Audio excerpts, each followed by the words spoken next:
Patrick's fans, welcome to another edition, not of Caglianone's Corner, but Dino's Domain. I'm here with assistant coach Nick DiNicola now.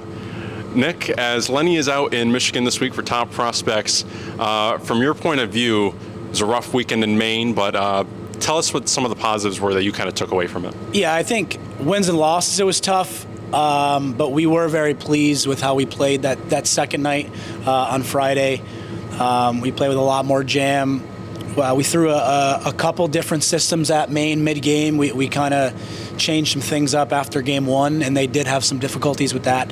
We're having trouble putting the puck in the net, which sounds like obviously the name of the game. You don't score, you don't win. But we actually talked to their head coach after, and even he said the same thing, that we played very well. We were very proud of how we responded on Friday.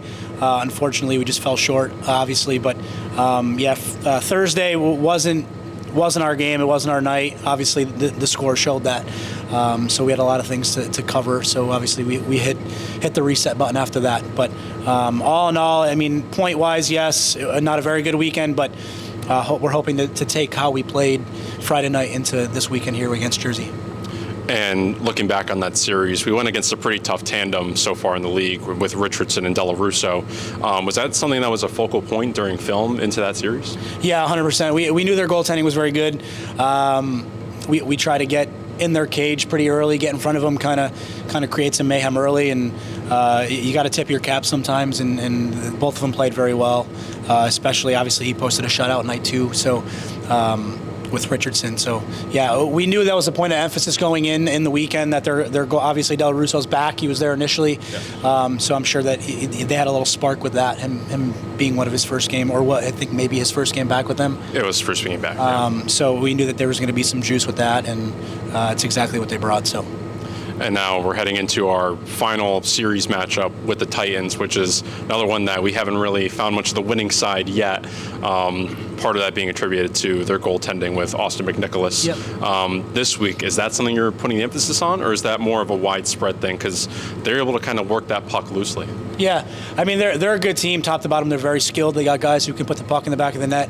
I think they have two of maybe top 5 or top 10 leading scorers in the league, with Hillier and I don't know how to say the other kid's name, but he's a very good player. So those are two guys that we kind of have to key in on.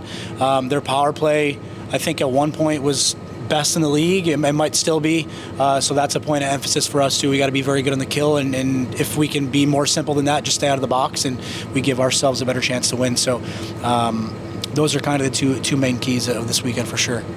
And then obviously we have 2 tough weekends at home ahead with Jersey and Rochester, both where we need these points desperately to get back in a spot.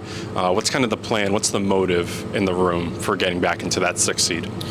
With us, it's just kind of hitting details. We have to be sharp. Some of our starts have been flat, whether it's the first 5 is flat or the opposite, where it's our first 5 is hard, and then we kind of take our foot off the gas. So we have to play as much of a complete 60 minutes as we can each night, especially against 2 heavyweight teams like that. So we know our schedule isn't the easiest, obviously. This is probably one of the tougher sections of our schedule here especially this time of the year, where we're trying to fight for a playoff spot. So it's just hitting the details, being crisp, being clean, making sure we're physical, making sure, obviously we're home for the next 2 weeks. So it's making sure that we jump out early, being home, and kind of taking it to teams physically, and us setting the tone for each game, each night, not letting the other team do that. So.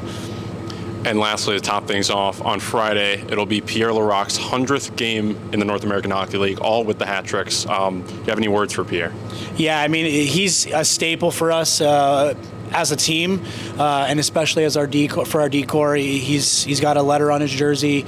He's not the most vocal guy in the room, which isn't necessarily a bad thing, because he kind of lets us play, do the talking, and then when he does open his mouth, you know it's time to listen and react and respond. So he's been great for us all year.